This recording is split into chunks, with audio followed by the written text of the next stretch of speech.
আপনারা দেখেছেন যে ইতিমধ্যেই ঘটনা প্রবাহ তো আপনারা ফলো করছেন।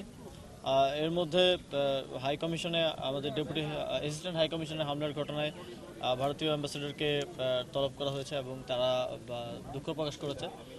এবং ভারতের পররাষ্ট্র সচিব বাংলাদেশে এসেছে, আমাদের মাননীয় প্রধান উপদেষ্টা সহকারে আরও কনসার্ন যারা আছেন তাদের সাথে বৈঠক হয়েছে এবং সেখানে ভারতের পক্ষ থেকে রাষ্ট্রীয়ভাবে আমাদের সাথে সম্পর্ক উন্নয়নের জন্য তারা জোর দিয়েছেন।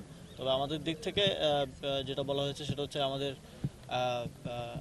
যেই সম্পর্ক উন্নয়নের ক্ষেত্রে উভয় পক্ষেরই কিছু বিষয় অ্যাড্রেস করা প্রয়োজন এবং আমাদের দিক থেকে বিশেষ করে গণহত্যাকারী শেখ হাসিনাকে ফেরত দেয়া এবং তিনি যেন সেখানে বসে যে বিভিন্ন বিদ্বেষমূলক বক্তব্য প্রচার করছেন সেটা বন্ধ করা যায়,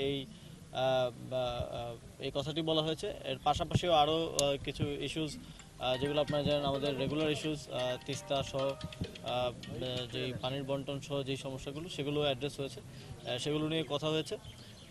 তবে আমরা যেটা প্রথম থেকে বলে আসছি যে ভারতের সাথে এর আগে আমাদের যেই নতজানু পররাষ্ট্রনীতি ছিল সেটা থেকে আমরা অন্তর্বর্তীকালীন সরকার সরে এসেছি এবং আমাদের পরবর্তী সম্পর্কটা চলমান থাকবে আমাদের ন্যাশনাল ইন্টারেস্ট অর্থাৎ জাতীয় স্বার্থকে সামনে রেখেই, জাতীয় স্বার্থকে কম্প্রোমাইজ করে কোনো রিলেশনে আমরা ইন্টারন্যাশনাল রিলেশন আমরা বিশ্বাস করি না। জনপ্রতিনিধি ছাড়া আসলে স্থানীয় সরকার চালানো গভর্নমেন্ট অফিসিয়ালস দিয়ে খুব টাফ হয়ে যাচ্ছে এবং আপনারা জানেন আমাদের যারা অফিসিয়ালস আছে অনেকেই অতিরিক্ত দায়িত্বে এই জায়গাগুলোতে আছেন, ফলে নাগরিক সেবার ক্ষেত্রে অনেক বিঘ্ন ঘটছে। তারপর আমরা চেষ্টা করছি সর্বোচ্চ নিশ্চিত করার।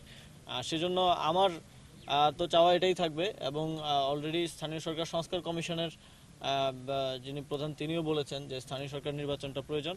তবে নির্বাচন কমিশনেরও প্রস্তুতির বিষয় আছে। সবকিছু মিলে এটা একটা যেহেতু একটা রাষ্ট্রীয় ডিসিশন, আমি সর্বোচ্চ পর্যায়ে এটা নিয়ে কথা বলবো।